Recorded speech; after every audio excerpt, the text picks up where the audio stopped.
প্রিয় দর্শক, আসসালামু আলাইকুম, শুভ সন্ধ্যা। আজকে ল অ্যান্ড ইমিগ্রেশন অনুষ্ঠান নিয়ে আপনাদের সঙ্গে রয়েছি আমি, ব্যারিস্টার আফতাব আহমেদ। প্রিয় দর্শক, অনুষ্ঠানটি আমরা নিয়মিত আয়োজন করে থাকি আপনাদের দৈনন্দিন জীবনের বিভিন্ন আইনি প্রয়োজন এবং ইমিগ্রেশন সংক্রান্ত এবং অন্যান্য যে কোনো আইনি প্রয়োজনকে সামনে রেখে কমিউনিটিতে যে বিষয়গুলো নিয়ে আপনারা প্রতিনিয়ত বিভিন্ন বিষয় জানতে চান, তার আইনগত তাৎপর্য এবং আইনগত দিকগুলো আমরা এই অনুষ্ঠানে তুলে ধরি। আজকেও তার ব্যত্যয় হবে না।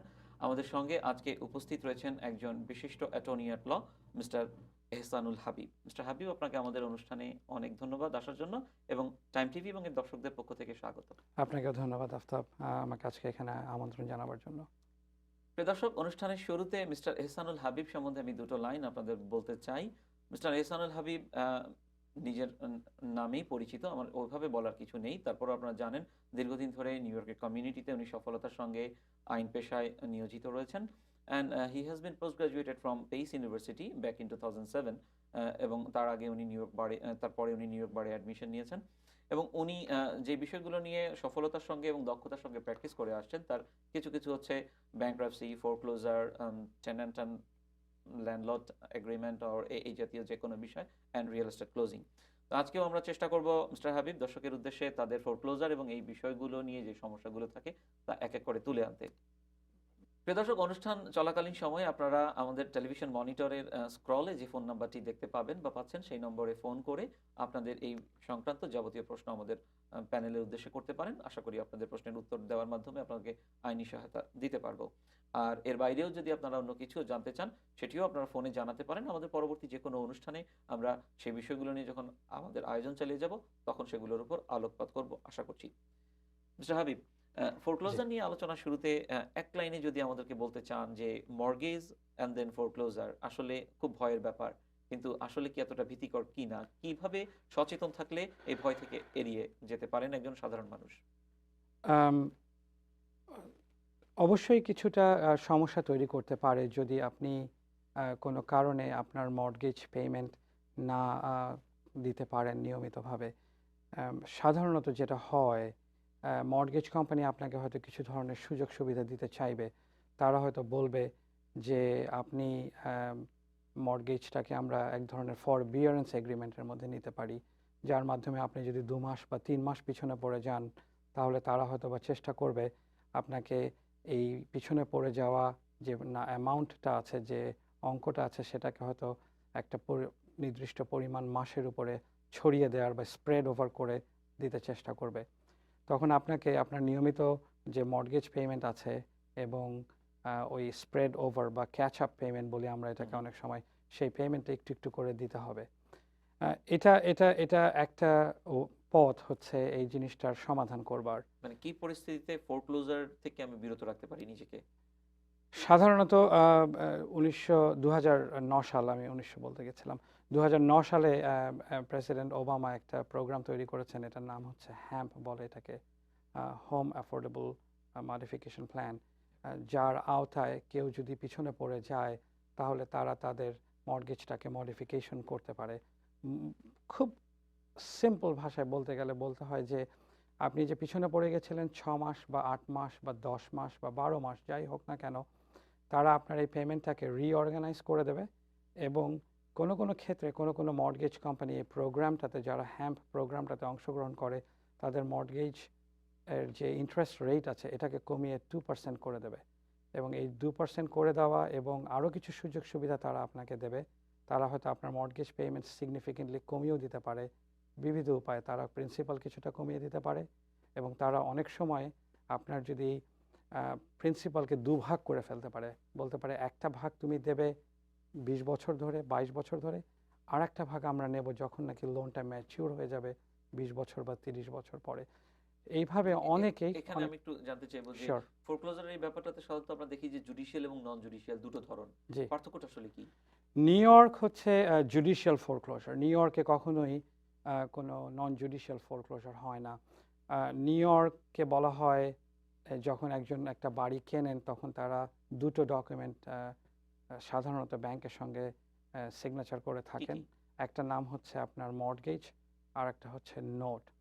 তো মানে সিকিউরিটি ইনস্ট্রুমেন্টে দুটোই ব্যবহার এই হয়। দুটোই ব্যবহার হয়। এখন যখন কোনো একটা ব্যাংক ফোরক্লোজার করতে চায় তখন তাকে মূলত এই মর্টগেজ ডকুমেন্টে যেভাবে লেখা থাকে ঠিক সেইভাবে তাদেরকে জুডিশিয়াল প্রসেসের মাধ্যমে যে ফোরক্লোজারটা সম্পূর্ণ করতে হয়। এই জন্য মানে এটাকে আমরা বলি নিউ ইয়র্ক হচ্ছে So judicial. which one is actually non-judicial foreclosure?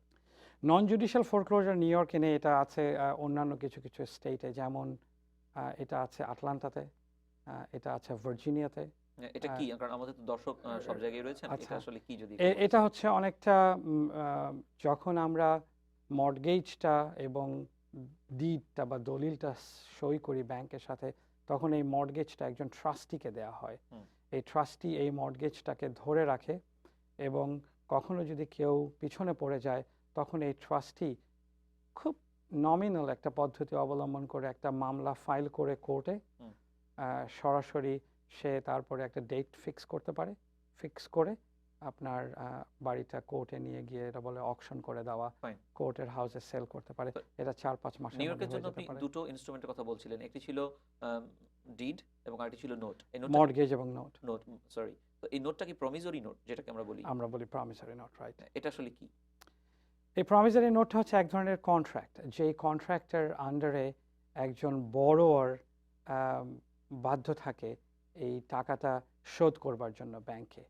ওখানে ইন্টারেস্ট রেট কত এটা লেখা থাকে, হুম। কতদিন ধরে আপনাকে টাকাটা শোধ করতে হবে এটা লেখা থাকে, এবং এটা ফিক্সড রেট নোট কিনা এটা লেখা থাকবে। Balloon payment? এটা বেলুন পেমেন্ট থাকলে ওটা নোটের ভিতরে লেখা থাকবে। অনেক লোনে থাকে, এটা লোনের চরিত্রের উপরে নির্ভর করে।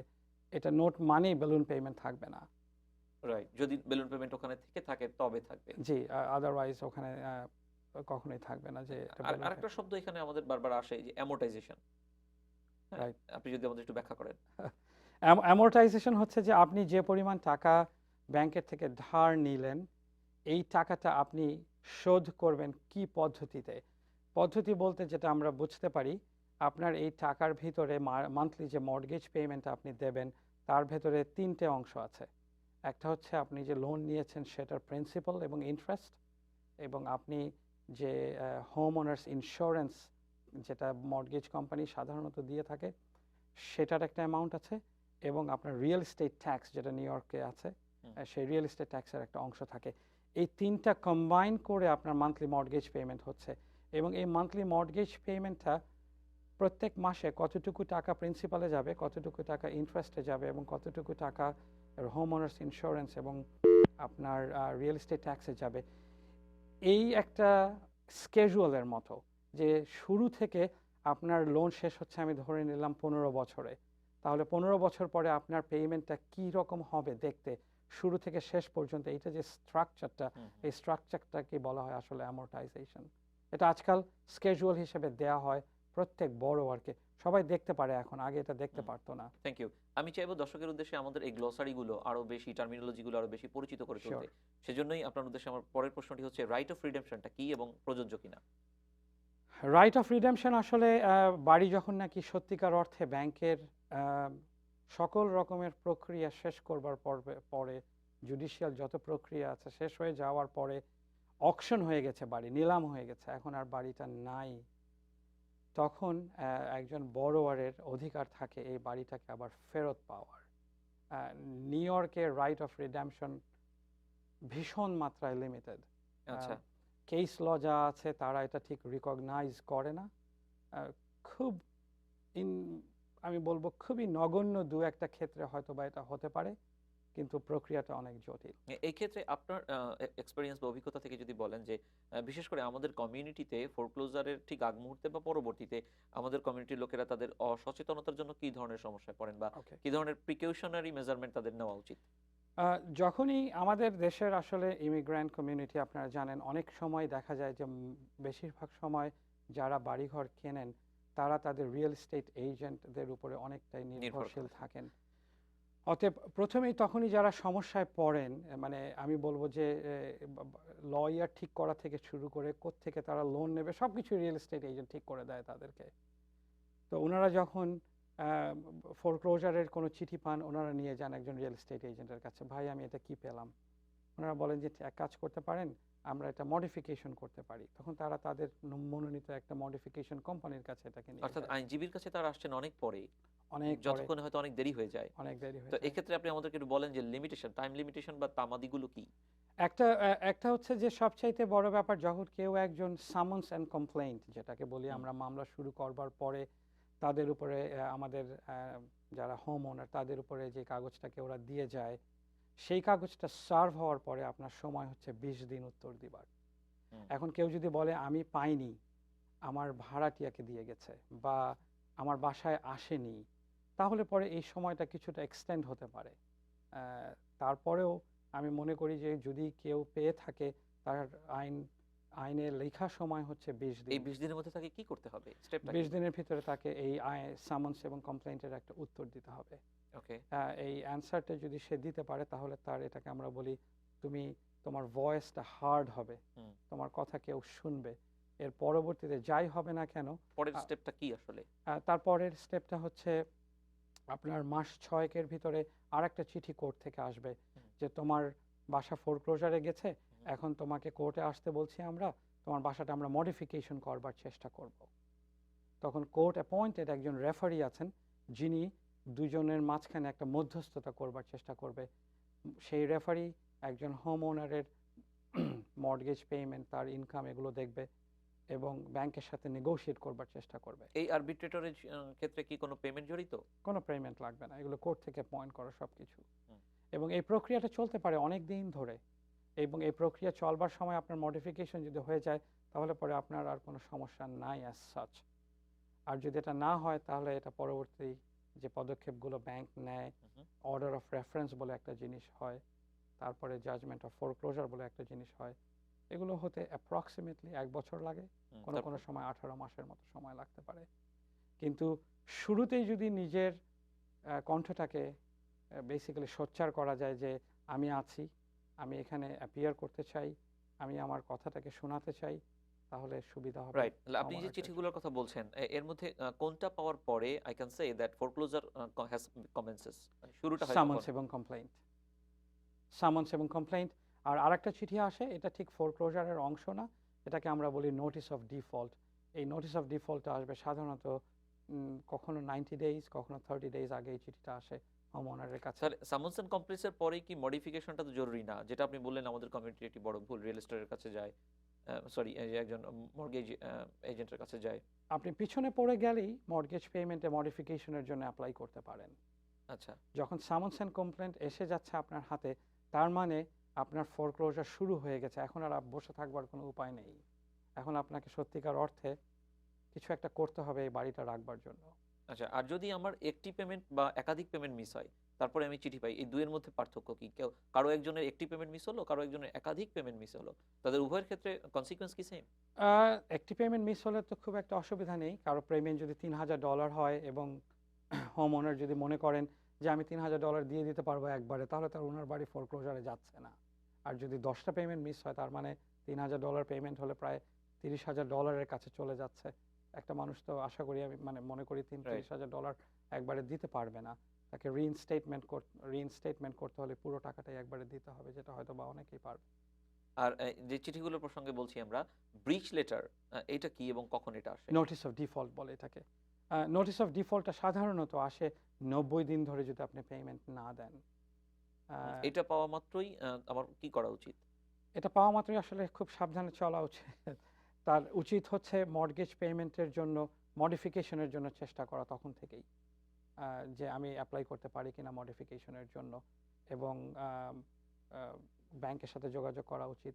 ব্যাংক তখন হয়তো বলবে যে তোমার যে ফাইন্যান্সিয়াল প্যাকেজ আছে, যে তোমার ইনকাম কি আছে, ব্যাংক স্টেটমেন্ট কি আছে, সব কিছু আমাদেরকে পাঠাও, আমরা দেখব তোমার সমস্যাটা কি, কেন পেমেন্ট দিতে পারছো না। সেটাও ব্যাংক যখন বুঝতে পারবে, তারা হয়তো তখন তাদেরকে একটা মডিফিকেশন সাথে সাথেই দিয়ে দেবে। হুম, হুম, কিন্তু কোনো কারণে যদি ব্যাংক এটা না দেয়, হুম। তখনই তারা আসলে তাদের লয়ারের কাছে, ব্যাংকের লয়ারের কাছে তারা এটা রেফার করে, এবং তখন আপনার ফোরক্লোজার শুরু হয়ে যেতে পারে। ডেফিসিয়েন্সি জাজমেন্টটা কি? অনেকের ক্ষেত্রে দেখি যে নিউ ইয়র্কের এটা প্রযোজ্য কিনা, বা এটাই আমাদের অনেকের জানা নাই আরকি। ডেফিসিয়েন্সি জাজমেন্ট হচ্ছে, নিউ ইয়র্কে ডেফিসিয়েন্সি জাজমেন্ট আছে, কিন্তু নিয়মটা হচ্ছে এরকম, আপনার বাড়ির দাম হচ্ছে ধরে নিলাম আমি $1,00,000। রাইট। ব্যাংক যখন নিলাম করলো তখন আপনার বাড়িটা বিক্রি হলো $80,000-এ। এই যে পার্থক্য রয়ে গেল আপনার ব্যাংক লোন এবং বাড়ি অরিজিনালি বিক্রির এই $20,000-এর, এইটার জন্য ব্যাংক আপনার বিরুদ্ধে ডেফিসিয়েন্সি জাজমেন্ট নিতে পারে। ফোরক্লোজার সম্পন্ন হওয়ার 90 দিনের ভিতরে নিউ ইয়র্কে সাধারণত ডেফিসিয়েন্সি জাজমেন্টটা নিতে হয়। যদি ব্যাংক না নেয় তাহলে পরে তারা তাদের রাইটটাকে বেসিক্যালি ওয়েভ করে বা ত্যাগ করে। নিউ ইয়র্কে খুব কম ক্ষেত্রেই এটা ঘটে, ভীষণ কম ক্ষেত্রে এটা হয়। আমি খুব একটা দেখিনি আসলে। এটার প্র্যাকটিসটা আমাদের ওভাবে নেই। নিউ ইয়র্কে খুব একটা হয় না, সাধারণত তারা এটা ফোরগোই করে মানে আমি বলবো বেশিরভাগ ক্ষেত্রে আমি খুব একটা রাইট। দেখিনি, একটা দুটো ক্ষেত্রে হয়তো আমরা দেখেছি। আলোচনার যে জায়গাটাতে ছিলাম, যেখান থেকে আমরা একেবারে ইন ডেপথ আলোচনায় চলে গিয়েছিলাম, ইন পার্টিকুলার যে আপনি বলছিলেন আপনার অভিজ্ঞতা থেকে আমাদের কমিউনিটিতে সাধারণত আমরা কি ভুলগুলো করি, তার একটি আপনি বলছিলেন যে আমরা চিঠি পাওয়া মাত্রই চলে যাই একজন মর্গেজ এজেন্টের কাছে, এবং এটি ছাড়া আরো কি কি ধরনের সচেতনতার অভাব আপনি বিশেষ করে লক্ষ্য করেন? ফোরক্লোজারের ক্ষেত্রে আর একটা সমস্যা আমরা দেখি মোস্ট অফ দ্য টাইম, যখন আমরা মডিফিকেশনের জন্য অ্যাপ্লাই করতে চাই অনেকেরই দেখি ইনকাম থাকে না। আম, অনেকেই আছেন যারা সেলফ এমপ্লয়েড, অনেকেই হয়তো ইনকাম দেখান না পুরোটা। ওকে। তখন মর্টগেজ মডিফিকেশন করতে গেলে সমস্যা হয়ে যায় আমাদের জন্য, কারণ ইনকাম না থাকলে তখন তাদের কোয়ালিফিকেশনও থাকে না। তো আহ, যখনই কেউ মডিফিকেশন করতে চাইবে তার একটা ইনকাম থাকবার প্রয়োজন আছে। ডকুমেন্টটা মেনটেন করা খুব দরকার। অর্থাৎ আপনি ডকুমেন্টেশনের ল্যাকিংস বা ঘাটতি আমাদের ভিতরে এটা লক্ষ্য এটা- করেন? এটা একটু সমস্যা হয়, ইনকামটা নিয়েই সবচাইতে বেশি আমরা সমস্যায় পড়ি। আম, এবং আম, যদি কেউ সামান্স অ্যান্ড কমপ্লেইন্ট পান, আমি মনে করি যে সঙ্গে সঙ্গেই মানে কোনো একজন উকিলের সাথে কথা বলা উচিত। রাইট। কারণ তার বুঝবার প্রয়োজন আছে যে তার কি ধরনের অধিকার আছে, কারণ অনেক ক্ষেত্রে দেখা গেছে 2005 সাল থেকে আমি বলবো 7 সাল পর্যন্ত বা তার আগে, 2005 সালের আগেও হতে পারে, অনেক মর্টগেজ তৈরি হয়েছে যেগুলো নাকি ফলস ডকুমেন্টের উপরে তৈরি হয়েছে। এই বিষয়টা নিয়ে আমরা আরো বিস্তারিত আলোচনা করব Sure. আমাদের একটি ছোট্ট বিরতির পর। ওকে। প্রিয় দর্শক, আমরা ল অ্যান্ড ইমিগ্রেশন নামে আপনাদের উদ্দেশ্যে আইনগত সহায়তা দেওয়ার জন্য ফোরক্লোজার এবং অন্যান্য বিষয় নিয়ে লাইভ প্রোগ্রাম করছি। আপনারা আমাদের অনুষ্ঠানে ফোন করে আপনাদের যেটি আপনারা জানতে চান এই বিষয়ে সে প্রশ্নটি করতে পারেন। ফিরে আসছি ছোট্ট একটি বিরতির পর, সঙ্গে থাকুন।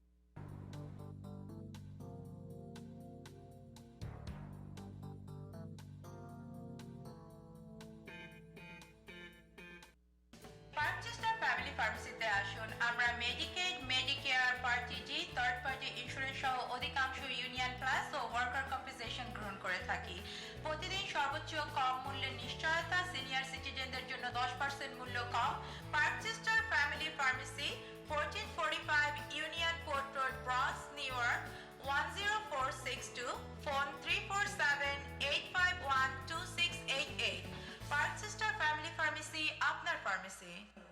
I'm Bruce Fisher. No one chooses to be injured in an accident, but if you have been, make sure you choose the right attorney. My office is experienced at getting multi-million-dollar verdicts and settlements for accident victims. The consultation is free, so call today. Construction accidents, auto accident, accident at home, trip and fall, medical malpractice. যে কোনো অ্যাক্সিডেন্টের ক্ষতিপূরণ পেতে আজই যোগাযোগ করুন। যে কোনো দুর্ঘটনায় গত 15 বছর যাবৎ অ্যাটর্নি ব্রুস ফিশার বাংলাদেশি কমিউনিটির জন্য সাফল্যের সাথে কাজ করে যাচ্ছেন। Law office of H Bruce Fisher PC, phone 212-957-3634।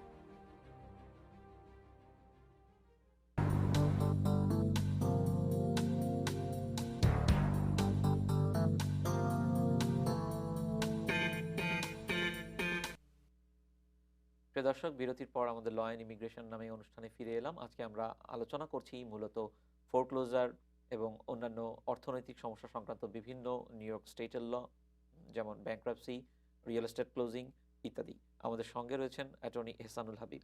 Mister Habib, আপনাকে আরও একবার স্বাগত অনুষ্ঠানে। ধন্যবাদ। মিস্টার হাবিব, আমরা এই পর্যায়ে যদি একটু আমাদের বাড়ি ভাড়া এবং মানে ভাড়াটিয়া এবং বাড়িওয়ালা সংক্রান্ত বিষয়গুলোর দিকে যাই। অনেকেই আমরা বলি যে আমার বাড়িওয়ালা একত্রে অনেকগুলো টাকা বাড়ি ভাড়া বাড়িয়েছে, ল্যান্ডলর্ড। এই ক্ষেত্রে টেনেন্ট এটা আসলে কিভাবে নিবে বা কি করণীয়? নিউ ইয়র্ক সিটিতে অনেক ধরনের বাড়ি আছে, যেমন আমি মনে করি যেমন আছে কেউ কেউ বলে ওয়ান ফ্যামিলি বাড়ি, তার মানে এই বাড়িটাতে একটা ফ্যামিলি থাকতে পারে, টু ফ্যামিলি বাড়ি বা থ্রি ফ্যামিলি বাড়ি বা সিক্স ফ্যামিলি বাড়ি।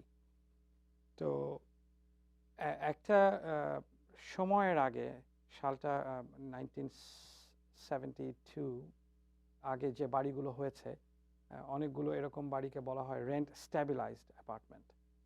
এই রেন্ট স্ট্যাবিলাইজড অ্যাপার্টমেন্টে যারা থাকবেন, ওনাদের একটা অধিকার আছে এই ভাড়ার বাড়াবার ব্যাপারে কথা বলবার জন্য। এই রেন্ট স্ট্যাবিলাইজড অ্যাপার্টমেন্টে যদি কেউ থাকেন, তাহলে পরে বাড়িওয়ালা চাইলেই ভাড়া অনেকটা বাড়াতে পারেন না। আচ্ছা, এটার একটা নিয়ম আছে, এবং এই ভাড়াটাকে রেজিস্ট্রেশন করতে হবে প্রত্যেক বছর, এবং সেই রেজিস্ট্রেশন যে করা হবে সেই পরিমাণ ভাড়াই বাড়ানো হবে। এটা তো রেন্ট স্টেবিলাইজড বাড়িগুলোর ক্ষেত্রেই, অন্যগুলোর জন্য? এছাড়া আছে রেন্ট কন্ট্রোল, অনেকটা একই রকমের আইন আছে রেন্ট কন্ট্রোলের ক্ষেত্রে, রেন্ট স্ট্যাবিলাইজেশনের মতো। প্রাইভেট বাড়ির ক্ষেত্রে অ্যাজ সাচ তেমন কোনো আইন নেই, যেগুলো ওয়ান ফ্যামিলি বা টু ফ্যামিলি। সিক্স ফ্যামিলি বা তার উপরে হলে তখন থেকেই এই রেন্ট স্ট্যাবিলাইজেশনের ব্যাপারটা আসবে। এইসব রেন্ট স্ট্যাবিলাইজড বাড়ি থেকে কাউকে বের করা যায় না। যিনি নাকি ভাড়া নিয়েছিলেন প্রথম থেকে, উনি এখানে সারা জীবন থাকতে পারেন, ওনার ছেলেমেয়েরা উত্তরাধিকার সূত্রে থাকতে পারেন যদি রাইট। আমরা ছেলেমেয়েরা থাকেন। এই বিষয়ে দর্শকের একটি Sure. ফোন পেয়েছি। প্রিয় দর্শক, আমাদের সঙ্গে যিনি যুক্ত হয়েছেন, আপনার নাম বলে টেলিভিশনের ভলিউমটা কমিয়ে প্রশ্নটি করতে পারেন। হ্যালো, হ্যালো, আসসালামু আলাইকুম।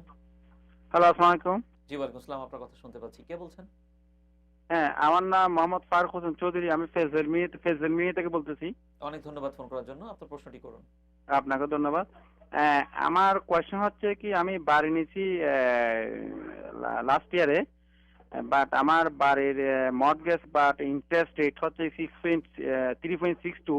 ওকে, বাট আমার প্রশ্ন হচ্ছে কি, এইটা কি এই 3.62টা কি ইন্টারেস্টটা কমানোর কোনো কি সিস্টেম আছে?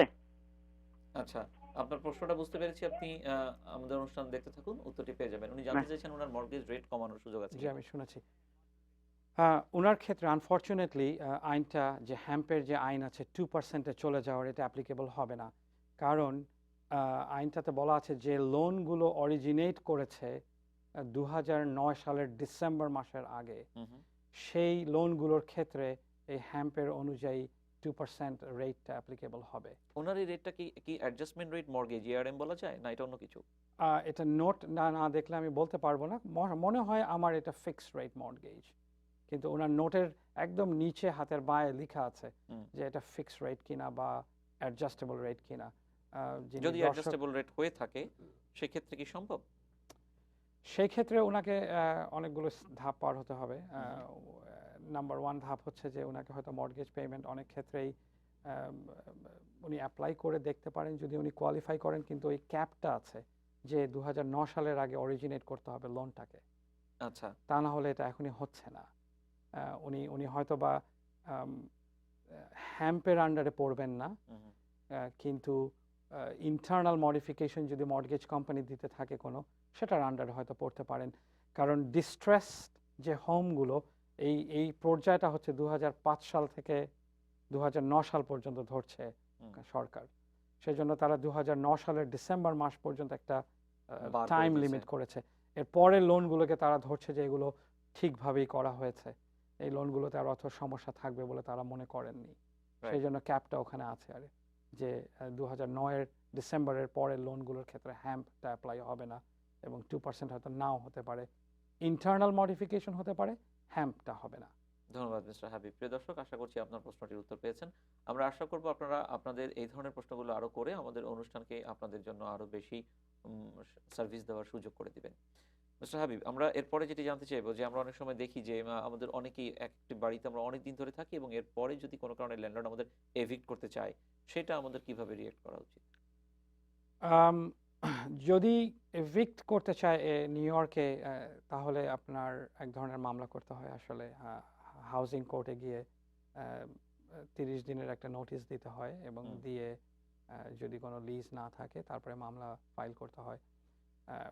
সাধারণত যদি এটা 1 ফ্যামিলি বা 2 ফ্যামিলি বাড়ি হয়, তাহলে পরে ভাড়াটিয়ার অধিকার একটু কম, তাদেরকে বের হয়ে যেতে হবে, এবং যদি ভাড়াটিয়ারা ভাড়া দিতে থাকেন তাহলে অনেক ক্ষেত্রেই কোর্টের অধিকার আছে একজন ভাড়াটিয়াকে 6 মাস পর্যন্ত সময় দেওয়ার, জাজমেন্ট যেদিন হয় সেদিন থেকে। এমন হতে পারে আপনি বললেন যে আমি বের হব না, হুম, তখন একটা মামলা হয়তো 2 মাস চলবার পরে ট্রায়াল হলো, ট্রায়াল হওয়ার পরে জাজ হয়তো বলল যে ঠিক আছে, এই ভদ্রলোক তো বাড়ি খুঁজে পাচ্ছে না, আমি ওনাকে আরও 6 মাস সময় এক্সট্রা দিতে চাই, তবে তাকে ভাড়া দিতে হবে। এভাবে অনেক সময় হয় যে একজন ভাড়াটিয়া হয়তো 6 মাস থেকে রাইট। 9 মাস বা 12 মাস পর্যন্ত সময় পেতে পারে, কিন্তু এক ফ্যামিলি বা 2 ফ্যামিলি বাড়ি হলে তাকে আলটিমেটলি বার হয়ে যেতে হবে। অনেক সময় দেখা যায় যে আমাদের এই ধরনের কমপ্লেনগুলো শোনা যায় অনেক সময় যে ল্যান্ডলর্ড চেক অ্যাকসেপ্ট করতে চাচ্ছেন না, ক্যাশ চাইছেন। এটার কনসিকুয়েন্সটা কি এবং কেন?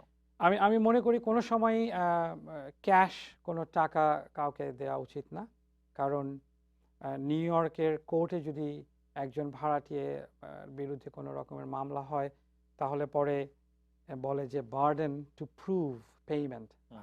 আমি যে টাকা দিয়ে যাচ্ছি নিয়মিত এটা প্রমাণ করবার দায়িত্ব হচ্ছে আহ, ভাড়াটিয়ার উপরে। এক্স্যাক্টলি। তো আমি যদি ক্যাশ পয়সা কাউকে দেই আমি হয়তো প্রমাণ করতে পারবো না। সো আমি মনে করি যদি কেউ ক্যাশ দেন তাহলে অবশ্যই আপনি একটা রসিদ নেবেন ল্যান্ডলর্ডের কাছ থেকে, যে ঠিক আছে আমি আপনাকে ক্যাশ দিচ্ছি কিন্তু আমি একটা লিখিত আপনার সিগনেচার করা, এবং কোন মাসের জন্য আমি ভাড়া দিচ্ছি এরকম একটা লিখিত রসিদ চাই প্রত্যেক মাসের রাইট। জন্য। আরেকটা ইম্পর্টেন্ট বিষয় দিয়ে অনুষ্ঠান শেষ করব আমরা। আমাদের কমিউনিটিতে আমরা অনেকেই হয়তো খুব বাধ্য হয়ে হয়তো বা অন্য কোনো কারণে বেসমেন্টে অনেক সময় থাকতে দেখা যায়। তো যে বা যিনি বেসমেন্টে থাকেন তার লিগ্যাল রাইটটা কি আছে কিনা? তার রাইট অফ লিগ্যাল রেমেডি। তার লিগ্যাল রাইট হচ্ছে বেসমেন্টে যদি ভাড়া দেন কোনো ল্যান্ডলর্ড তাহলে পরে সাধারণত মোস্ট অফ দ্য টাইম আমরা যেটা দেখি 1 ফ্যামিলি বা 2 ফ্যামিলি বা 3 ফ্যামিলি বাড়ি বেসমেন্ট বা অ্যাটিক ভাড়া দেওয়া হয়। আম, একজন লয়ার হিসাবে আমি বলতে পারি বেসমেন্টে যিনি থাকেন বা অ্যাটিকে যিনি থাকেন অনেকটা সময় যদি কোর্টে কখনো মামলা ওঠে ফ্রি হয়তো থাকতে পারবেন 6 মাস বা 8 মাস, কারণ বেসমেন্ট এগুলো হচ্ছে ইলিগাল, অ্যাপার্টমেন্ট অ্যাটিকও হচ্ছে ইলিগাল যদি 1 ফ্যামিলি বা 2 ফ্যামিলি বাড়ি আচ্ছা, হয়। টেনেন্ট হিসেবে আমারও কোনো রাইট নেই। অ্যাজ সাচ কোনো রাইট নেই, আমাকে বের করে দেবে, আমি 6 থেকে 7 মাস বা 8 মাস ওখানে ফ্রি হয়তো রয়ে যেতে পারছি। কিন্তু ল্যান্ডলর্ডদের জন্য এটা খুবই রিস্কি। অনেক সময় টেনেন্টরা কমপ্লেন করে দেয় ডিপার্টমেন্ট অফ বিল্ডিংয়ে, রাইট। যদি তারা কমপ্লেন করে দেয় তাহলে অনেক অনেক পরিমাণ টাকা ভায়োলেশন জরিমানা আসতে গুনতে পারে। হয়। জি, অনেক পরিমাণ। ধন্যবাদ মিস্টার হাবিব আমাদেরকে সময় দেওয়ার অনেক জন্য। আমরা ধন্যবাদ আশা করছি আপনাকে। আমাদের আরো কোনো এক অনুষ্ঠানে কোনো একটি এপিসোডে আপনাকে আমরা আবার আমাদের মাঝে চাইবো, আপনার নিশ্চয়ই। ব্যস্ততার মাঝেও। ধন্যবাদ দর্শককে এবং টাইম টিভি। প্রিয় দর্শক, ল অ্যান্ড ইমিগ্রেশন অনুষ্ঠানের একেবারেই শেষের দিকে। আপনারা যারা এই অনুষ্ঠান দেখেছেন, যারা অনুষ্ঠানের থেকে বিন্দুমাত্র উপকৃত হয়েছেন, আপনাদের কাছ থেকে আমরা ফিডব্যাক চাইবো। প্রোগ্রামের যে সম্বন্ধে যে কোনো মতামত আপনারা আমাদের জানাতে পারেন ফোনে অথবা ইমেইলে। প্রিয় দর্শক, আজকে এই পর্যন্তই। আমি ব্যারিস্টার আফতাব আহমেদ আজকে বিদায় নিচ্ছি। ধন্যবাদ, আমাদের সঙ্গেই থাকুন। আবার কোনো এক সময় দেখা হবে। আল্লাহ হাফেজ।